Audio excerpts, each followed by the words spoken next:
Okay, how do I know if it's? I don't know if it's live. Oh, the chat's here. Okay, isn't that cool?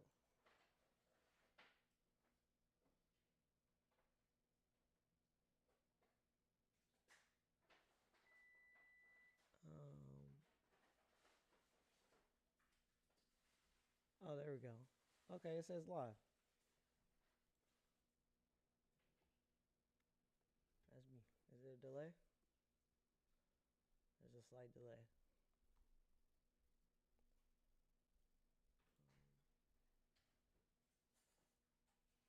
Oh, there's a long delay. Okay, it says live.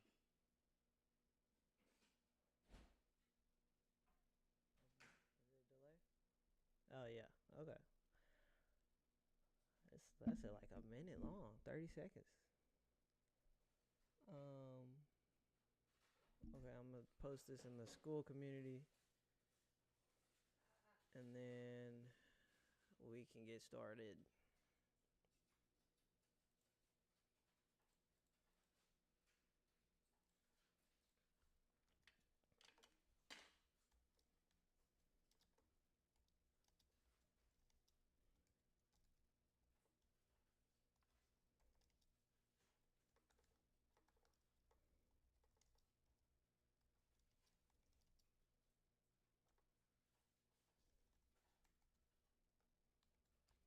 Answering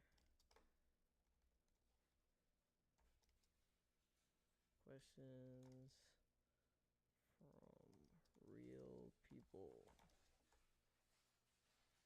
on YouTube. If you would like to be, drop a question below and I will answer on the next show.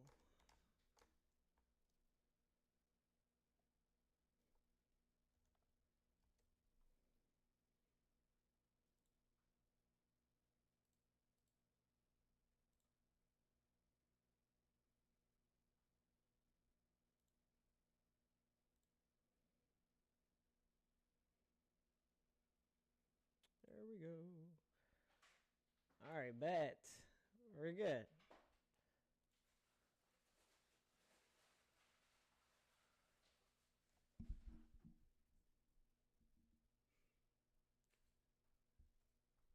Okay, so just so you guys know how this is gonna go, I have a list of the top 5 questions that I got this week from either past clients, current clients, future clients, and 5 really good questions that I thought would be really, really cool to answer. And then as we progress, I'll get better and better. If you want to submit your own question, you can join the school community. It's down in the description below. Just join the community, and there is a post in there that says I am live, and it prompts you to where to drop the question. So you can go in there, post a question, and I'll answer it on the next show. I'm going to try to do this as frequent as possible because we're working on branding and all that such. So the more content, the better. But honestly, I like the live stream format, so that way I don't have to record a bunch of videos. I just record one video with 5 different questions, and then I'll have either 5 videos with a bunch of clips. So it makes it easier for me. So we'll see how this goes. All right, so this should only take maybe 20 minutes or so. I'm going to run through here and answer these questions. It might take less, might take more, but we will see. Some of these are top of mind, especially the last one right now, because I'm actually exploring it for myself.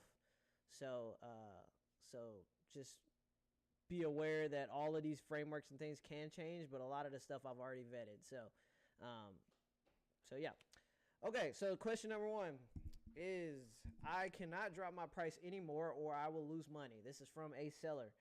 Okay, so this is a common statement in today's world.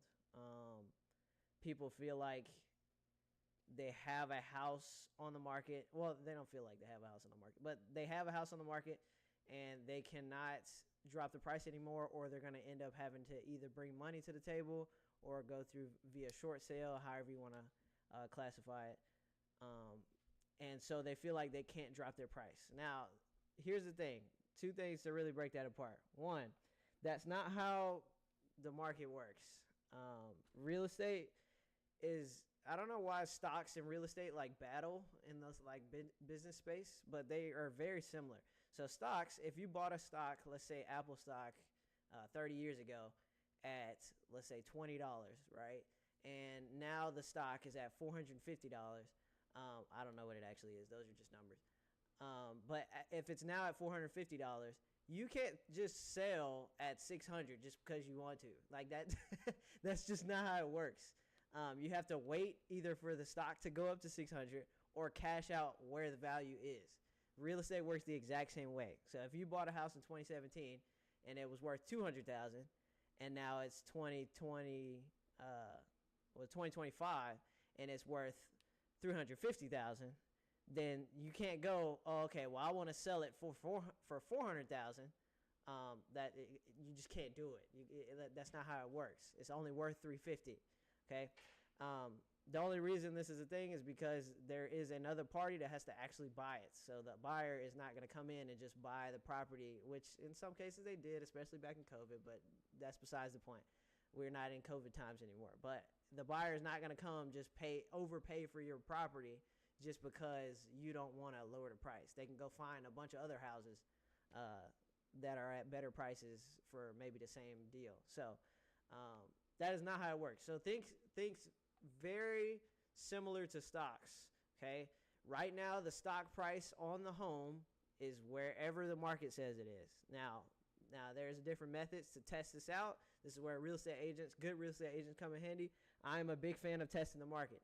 So you go in, and I'm a fan of let the agent do a CMA or market analysis, and then drop the price 5%, okay? 5 to 10% typically. Right now we're seeing like on average 9% under. But run a CMA and then take 5% off and then price it there. Okay? When you price it there, it's going to drive demand, and then at the end of the day, the buyers will bid it up to where they feel like it's worth. So let's say the agent runs a CMA for this property and he thinks it's worth $350. We take 5% of $350, which I have no clue. Is that $7,000? I think it's $7,000. Hold on. $350 times 5%. Oh, $17,000. Yeah, I see, way off. $17,500. Okay, so he takes $17,500 off of $350. $350 minus $17,500 is $332,500. Okay, so the agent ran a CMA for $350. We price it at $332,500. Let's just say $330 to keep it nice. We price it at $330, and then we let the buyers kind of tell us where we're gonna sit. All right, so here's a prime example of this. So I just did this with a listing, and we ended up getting $10,000 over asking. Okay, so I ran the market analysis for this condo. The comp said it was anywhere from like $50,000 to $75,000. Okay, this is for a 1-bedroom, 600 square feet condo. Okay, just your average, normal, everyday apartment, and it was a little bit beat up too. So we had to take the condition into account too. So comps were like 50 to 75K. Okay, I said I think this thing sells at 65. That's what I said. Okay, 65 was like my number. I said, okay, what we could do, the seller wants 85. Now, I did not see 85 in any way. Like I said, max 75K. That was like my absolute top out, or I wasn't going to take the listing. But he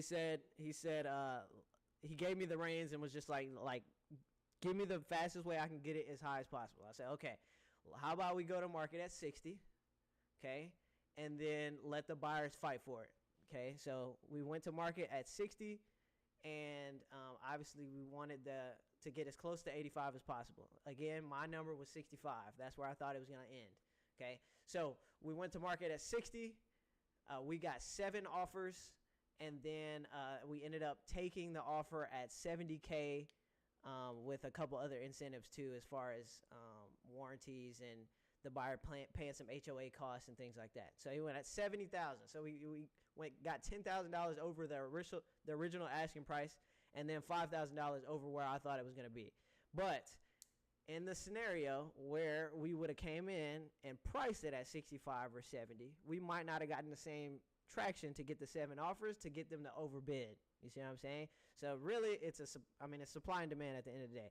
We had so many people that wanted the property that they were willing to pay more for it.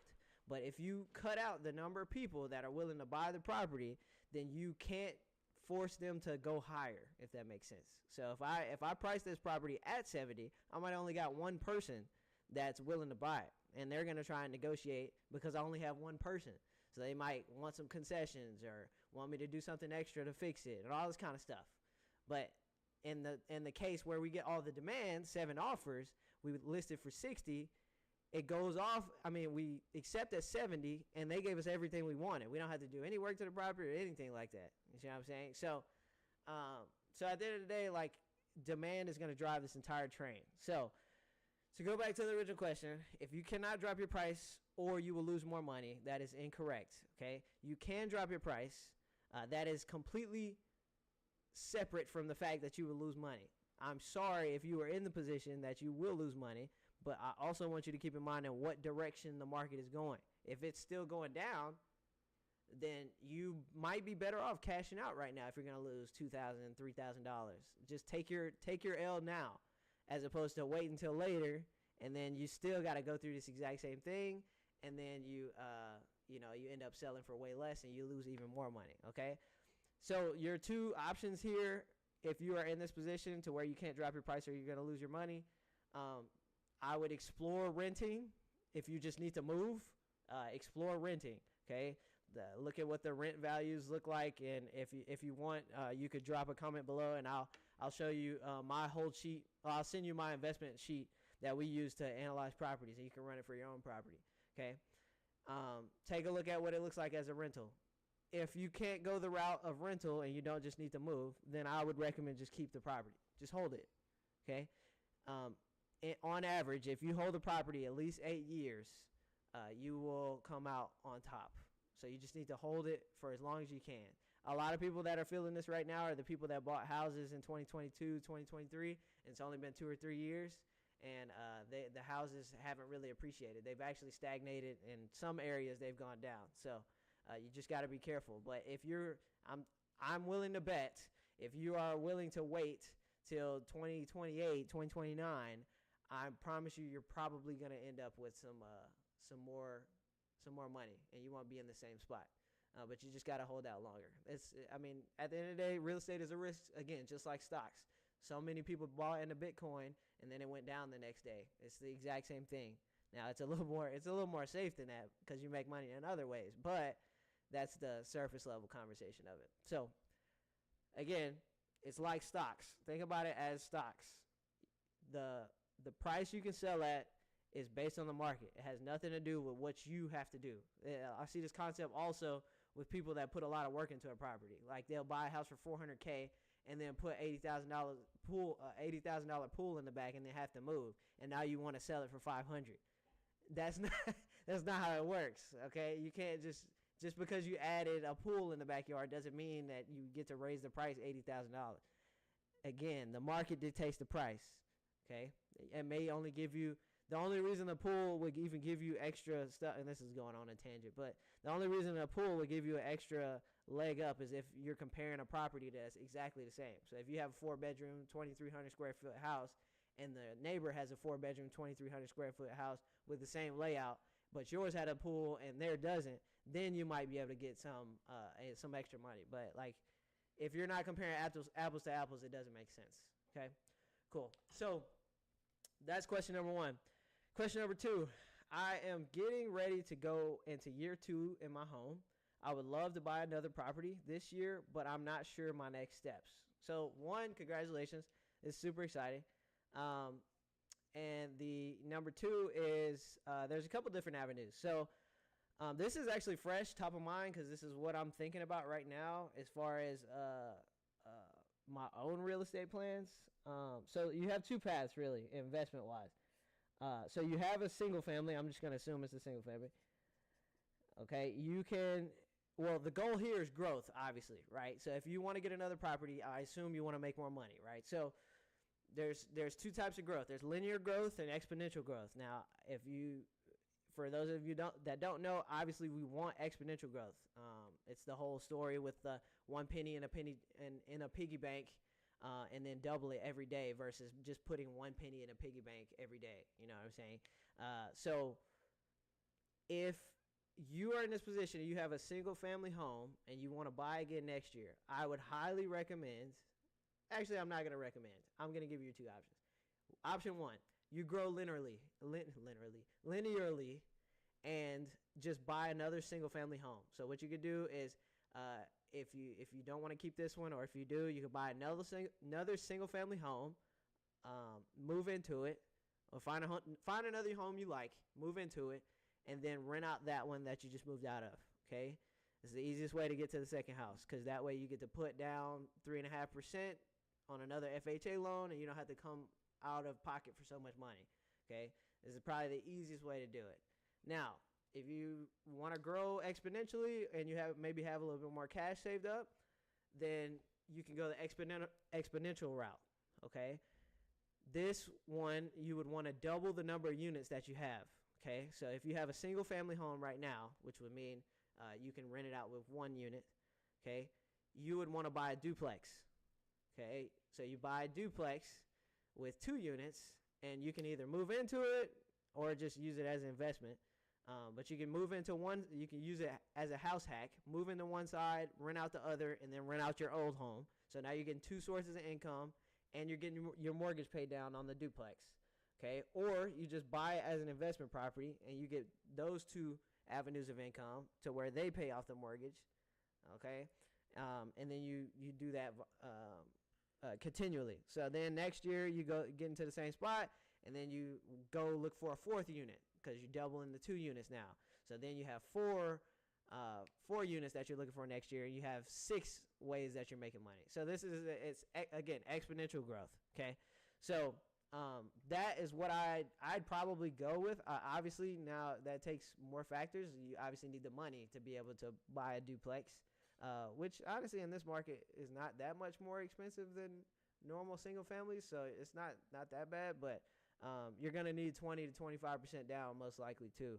So just keep that in mind. Interest rates are going to be a little bit worse too. Just keep all of the cost in mind. And you want to make sure it's a solid deal too. So that's what I would decide between. I mean, each one has its pros and cons. Pros of the single family, it's a little bit easier. It's cheaper because you get to move into a new one for 3.5%. And you know, you don't have to come out of pocket 25%.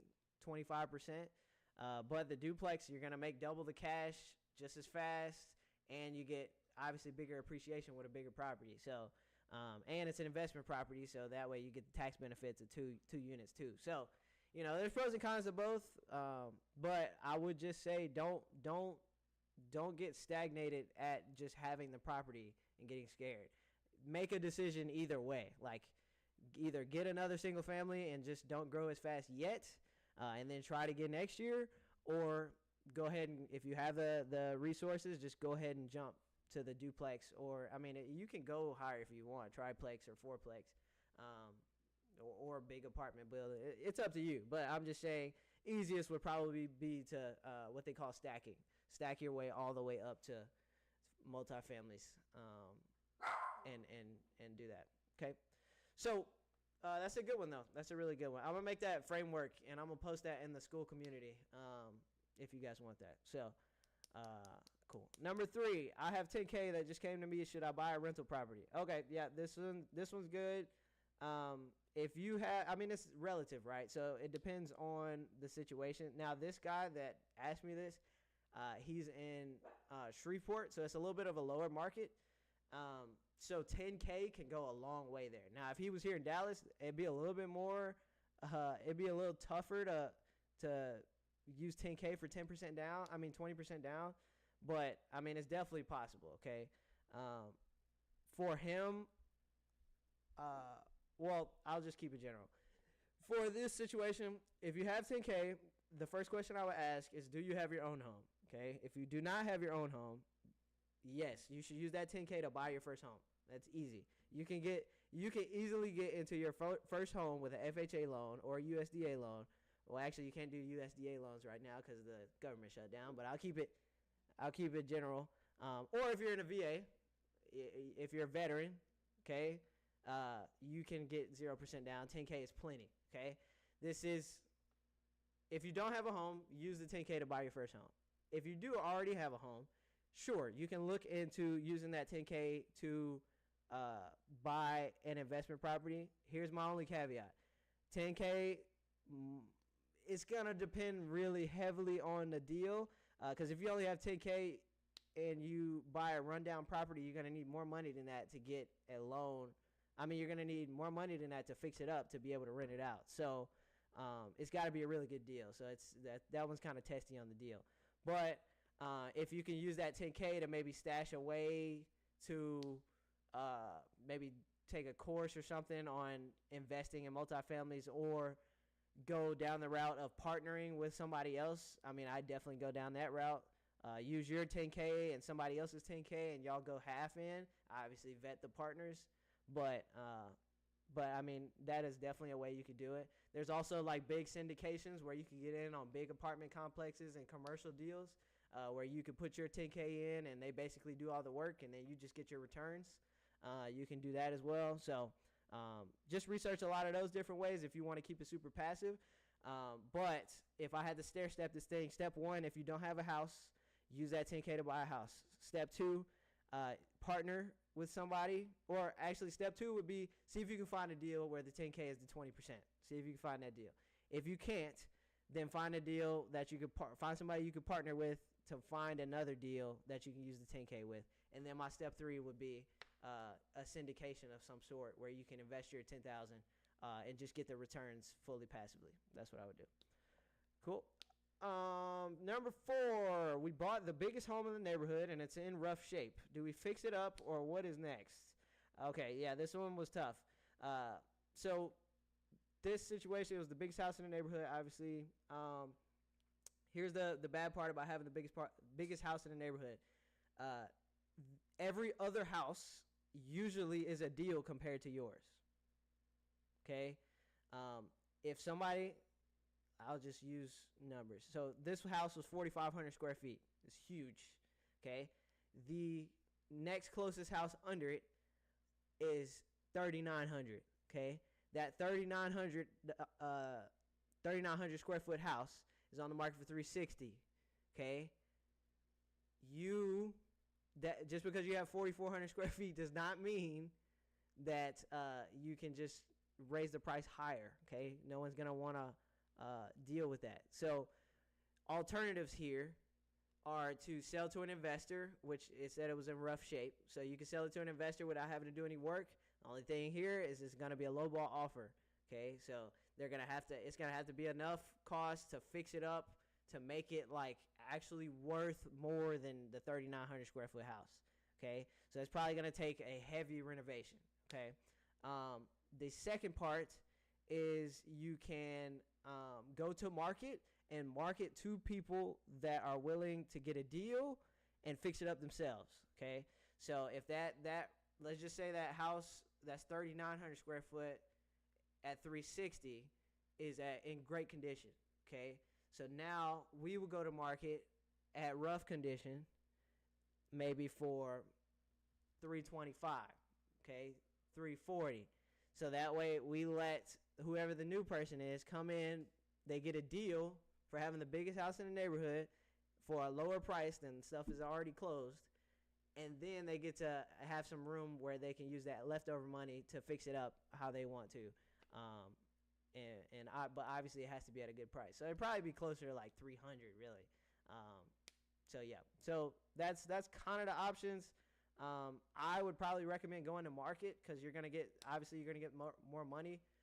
But if you needed a quick deal, which in this situation in real life, they needed a quick deal.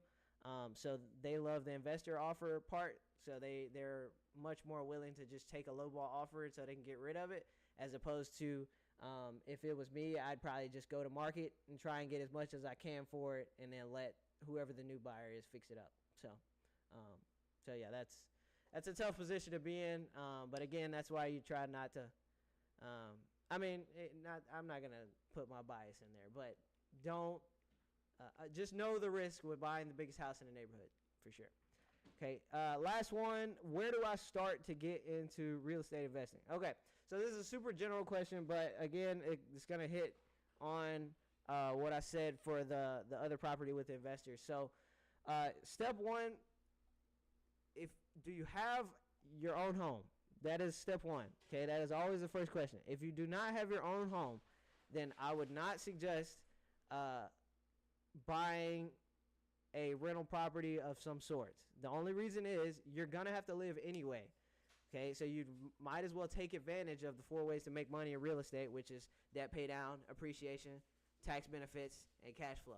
You might as well start taking advantage of that stuff with your own house, because you're going to have it anyways. Okay, then once you have that house, then you can start diving into the different strategies, which is where I talked about. You can go the 1-to-1, the linear growth, or you can go the exponential growth from 1 to 2 to 2 to 4 to 4 to 8 to multifamily apartments and stuff like that. Okay, so where do you start? First, buy your own home. Okay, if you have bought your own home, explore the options of linear versus exponential. Figure out which one of those you want to go to, and then that's going to be your biggest thing. Now, what I'll say in between steps 1 and 2, after you buy your first home and you're like in the planning stage for your first rental, I would recommend really assembling a good team. So if you don't have a good agent that you could trust that can bring you comps, data, and all that kind of stuff, a mortgage person that can give you all the pros and cons from commercial to residential lending, or a title company, and trust a realtor. Okay, trust a realtor. If you have a good realtor, they have a good title company. But you need a mortgage officer, a CPA, really have a good CPA so you can take advantage of all the tax strategies that are going to come with real estate, because, I mean, it is the easiest way to cut down your tax bill, okay? And real estate agent, mortgage officer, CPA. CPA will also help you out with the LLC if you choose to go that route as well. So that's what I would start doing. So step 1, buy your first house. After you got your first house, assemble a good team of advisors. And then obviously you want to nail down like a buy box and things like that. But again, that's more into it. And if you want to get more into it, I have a course on the school community that's coming called Road to Rich, which is going to outline the 6 steps to go from what I'm calling the mom and dad phase all the way up to generational wealth, and that will give you each step of the way on when you need to build a team, how to create a buy box, like all that kind of stuff. So if you are at that stage, just go join the school community and then pay attention to the updates, because you'll see that one too. So that was all 5 questions for this week.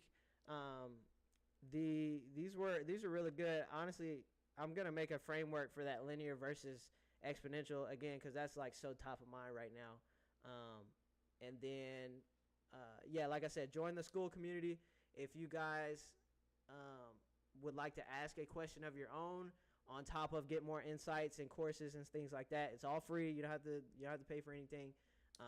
But yeah, I just want you guys to get as much value out of this as possible. Okay, so go in there, submit your questions so I can have some more for tomorrow, and then we will continue trucking along.